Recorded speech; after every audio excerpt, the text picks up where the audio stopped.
राम राम मंडळी. या वांग्यात एक बेडाड ड्रीप टाकून त्या ड्रीपवर बीट टोकून घेतलंय. ते आता बीट काढायला आलंय. बीटची पानं अशी लाल भडक लांबडी लांबडी असतात आणि बीट हे जमिनीतच उतारतंय. तर ह्या सरीला बीट जरा पातळ झालंय, त्यानं कुठं कुठं तर जोगावलंय. आणि चार घरची चार माणसं असतात की एक एक टोकायला लागतंय. पण ह्या काही दोन तीन बी घातल्यात एकेकानं. हे अजून बीट बारीक आहे, ही काढायच्या मापात अजून काय आलेलं नाही अजून. हे असं कुठं कुठं तर मोठं झालं की नाही हो काही. हे बीट कसं मोठं झालं ह्या मापाचेच बीट काढून घ्यायचं आणि काढलं की याचा संघ संघ असं वाळल्याला कुजल्याला खाल्ला जमिनीबरोबरचा पाला पाक काढून टाकायचा. म्हणजे ह्याला नुसतं पाण्यात घातलं की लाल भडक दिसतंय. काय हे बी बीट काढायला उपडायला आले बघा हे. आणि ह्याला आज बीट काढायचं म्हणताना ह्याला रात्री जरा ड्रिपनं पाणी सोडलं होतं, त्यानं ही चटक्यात आता काढा येतंय. हे अशा मापाचंच बीट उपडायचं. संघ संघ ही घाण पाला काढला का नाही कुजल्याला वाळल्याला धुतलं की लगेच बॅगत भरा येतं. मोठं मोठं बीट काढल्याशिवाय बी चवीला लागत नाहीत हो काही. असं मोठं मोठंच घ्यायचं बीट. ठीक आहे तिथं बी ठेवूया. आदल्या दिवशी बीट टोकला आणि दुसरी दिवशी जी पाऊस चालू झाला ते पावसानं जरा फाटकं बी झालं आणि म्हणावं तसं बीट मोठं बी झालं नाही. पण आता हे काढायच्या हंगामात आले म्हणताना हे काढून घ्यायलाच पाहिजे. तरी याला संघ संघ वांग्याच्या औषध लागवड संघ संघ ड्रीपनं जात होतं, त्यानं एवढं तर मोठं झालं. हे माळवं हे किती जरी मोठं बारीक झालं तर त्याचा दिवस भरलं की नाही ती काढाय टायमात काढायच लागते या. आणि एक एक ठिकाणी किती मोठं बी झाले बघितलं काही. आणि ह्या बीटला शेवटपर्यंत एकच मुळे असते बघा.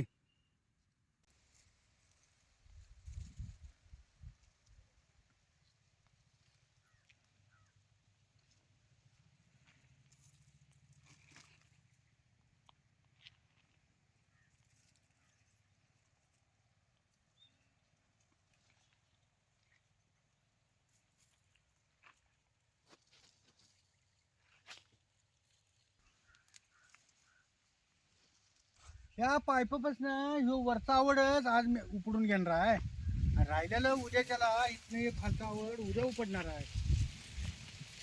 मग आता हे पाटीत भरून बीट जरा चेंबर पैसे धुवायला नेऊन ठेवतो की. उपडाचा वर तुम्ही मी धुवायला नेऊन ठेवतो.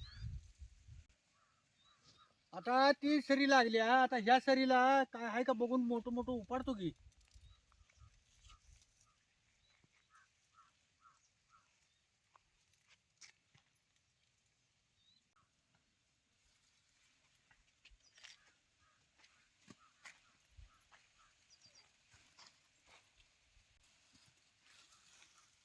एकसारखं सवनी ठेवायला लागतात.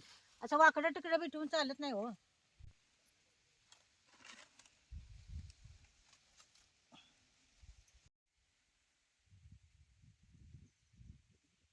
चेंबरला धुवायला ठेवतो की. त्याने उकडू द्यात मग संग संग सगळं धुवायला येते. त्यावर जरा कालवण भाकरी तर करून घेतो.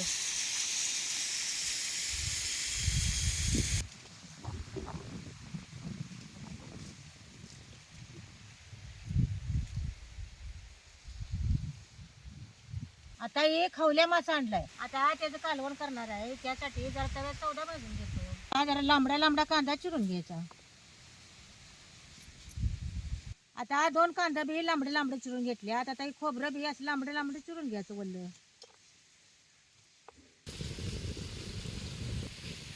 काय तवा चांगला तापला, याच्यात आता खोबरं आणि कांदा भाजून घ्यायचा.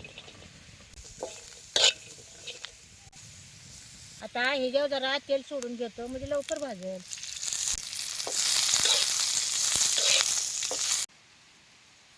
आता सगळा जरा जरा खडा मसाला घेतला आणि बडीशेप एक चमचा घेतली. आता हे बी ह्याच्यात सगळं भाजून घ्यायचं आणि हे लसूण बी सोललेलं ह्यात घालायचा. आणि आता हे सगळं असं चटा चटा चटा तव्यात सगळं भाजून घ्यायचं.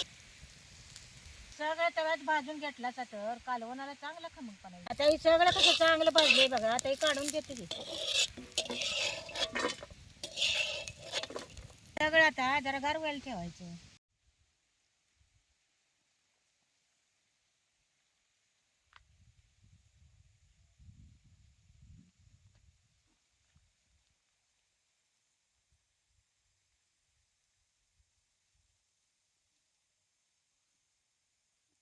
पण करायच्या आधी मासं जरा सौदा लावून तळून घेणार आहे. आता पाट्या वाटायला काय काय सौदा घेतलाय ते सांगतो. 2-2 चमची जिरं, मोहरी आणि धने घेतल्यात. मिरच्या एक वल्ल्या 2 मोडून घेतल्यात. आल्याचा एक तुकडा आणि 5-6 मिरं जरा लसूण सोलून घेतलाय.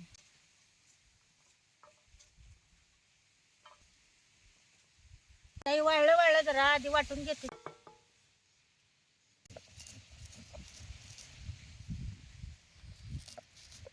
वल्ल्या संग हे वाळलं लवकर बारीक व्हायला बघत नाही, म्हणून जरा आधी वाळलंच वाटून घे.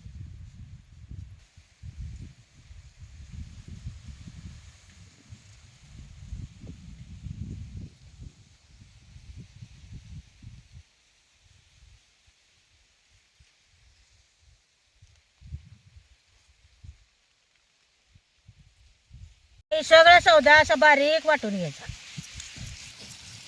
सौदा झाल्यावर संग संग ही बी सौदा वाटून घेते की. आज आमच्याकडं दिवसा लाईट आहे. मग आता चेंबरला पाणी बी चालू आहे. त्या चेंबरला आज बारीक पाईप जोडली आहे आणि ह्या पाईपनंच आता ही बीट धुवून घेतो की. असं हे बीटची माती काढूनच चांगलं धुवायला लागते बघा. ही पाणी निथळायला असं या निकळ्या पाटीतच ठेवायचं.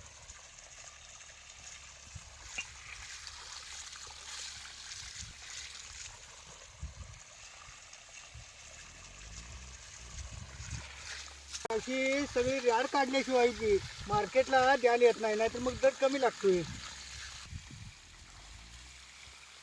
आता हे पाठीवर बीट चांगलं धुवून घेतल्यात. मग आता याचा पाला गार आहे तोवर पिशव्या भरून मार्केटला द्यायचं. हे असं मोठं बीट एका बॅगेत भरायचं आणि राहिलेलं बारीक बीट त्याची एक स्पेशलच बॅग करायची आणि प्रत्येक बॅगेत मोजूनच 51च बीट घालायचं. हे बॅगत भरताना बी एकदा इकडं बुडकं करून एकदा इकडं पाला करूनच भरायचं, म्हणजे तरच 51 बीट यात मात्यात.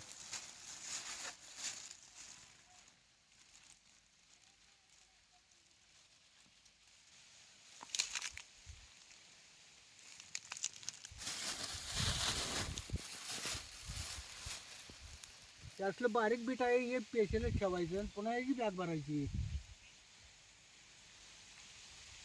आता या 51 बीट घालून 7 बॅगा भरून झाल्या. त्यातली ही एकच बॅग बारीक बीटची आहे बघा. आता या सगळ्या बॅगा रस्त्याला नेऊन ठेवायच्या, म्हणजे टेम्पोला आला की टेम्पो घेऊन जातो बॅगा या सगळ्या. अरे तू काय ठेवायच्या म्हणे.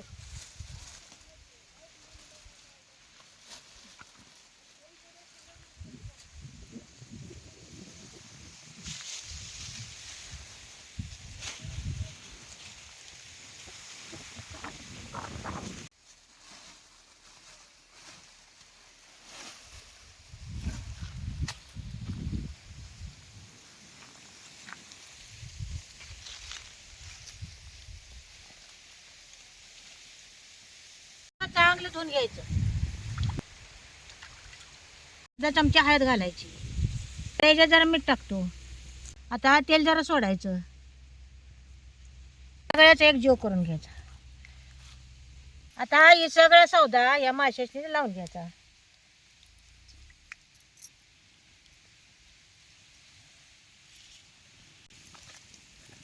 आता सगळीकडे लावून घ्यायचं आहे. असं सगळं लावून घ्यायचं.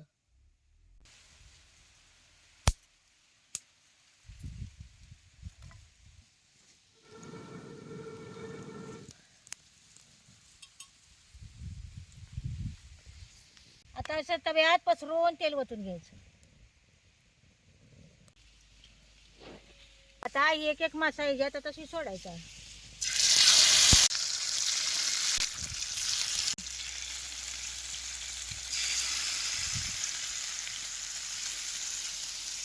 असं तेल आहे का नाही सगळं इकडे असं पसरून घ्यायचं तव्यात. असं जरा जराच मासं घालून तव्यात तळून घ्यायचं. त्या जरा खालवर खालवर करून घेते की.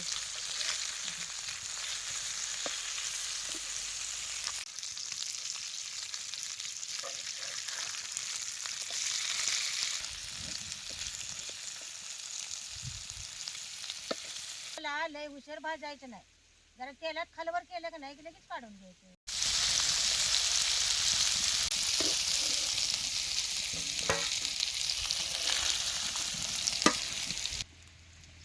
आता ह्याच्यात जरा तेल सोडून घ्यायचं. राहिलेलं मासे बी तळून घ्यायचं.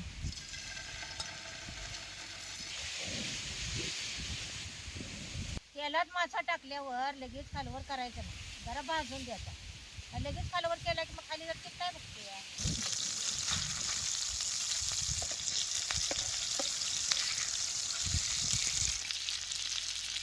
मासा भाजल्यात काढून घेतो.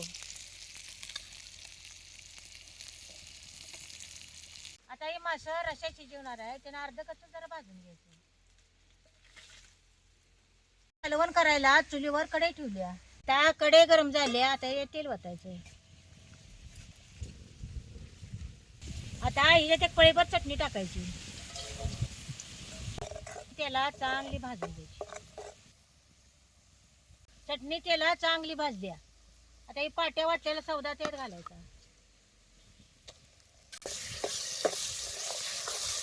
आता ही सौदा बी त्याला चांगला भाजून घ्या. सौदा मगाची तव्यात तेल घालून भाजून घेतला होता, त्यानं आता लय उशीर तेलात भाजायला लागत नाही. आता या सौद्याला कसं तेल चांगलं सुटलंय बघा. आता सौदा तेला चांगला भाजला की मग असं तेल चांगलं सुटतं याला. माशाला गार पाणीच घालायचं.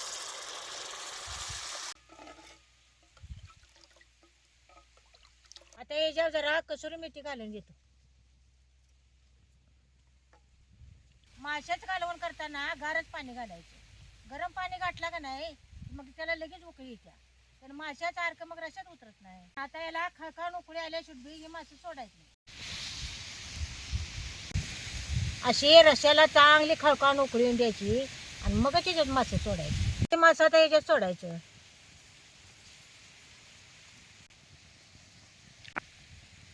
त्याला खळखळून चांगली उकळी येऊन द्यायची. आता हे माशाचं कालवण खाण्यासाठी तयारच होतं. आता याच्यावर जरा कोथिंबीर घालून घेतो. आता या कालवणात मीठ घालतो.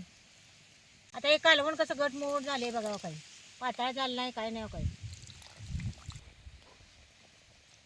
त्या माशाला उकळे आले. आता हे कालवण खाली उतरून ठेवतो.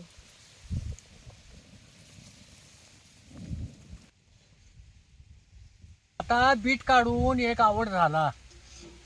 मग आता बॅगा भरून ते आता टेम्पोला वाटायला ठेवून आलो. आता टेम्पोवाला येऊन घेऊन जातोय. आता राहिलेला एक आवड आहे तो सकाळी लवकर येऊन आणि उपडायचा. हा माशाचं कालवण केलंय, गरम गरम भाकरी करतो. आता जेवून घ्या की तुम्ही. मग आवर लवकर.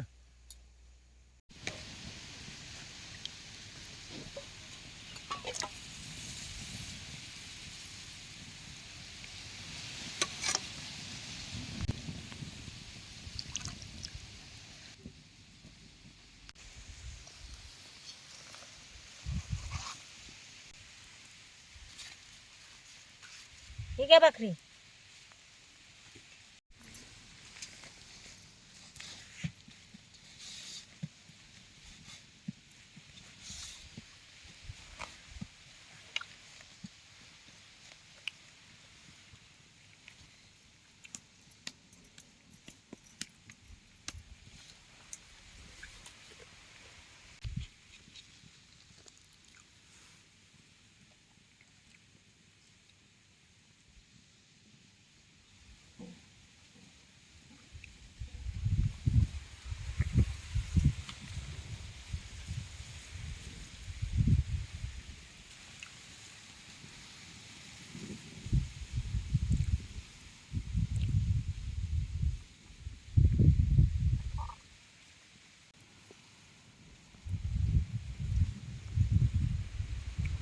माशाचं कालवण जे झाले म्हणतेस, आणि त्यात चुलीवरची कडक गरम गरम भाकरी, असं किती खावं वाटायला बघ. मासा ताजा ताजा आणलेला नदीचा आणि पाट्या वाटलेला सौदा, त्यानं कालवण चांगलंच होते हो. हे एकच नंबर झालंय. आणि मासा बी रश्यात फुटला नाही, अगदी हाय तसा आटूच राहिलाय ग. असं रशात फुटून म्हणून मी तसं कालवणच केले हो. हे कालवण आज एक नंबर झालंय.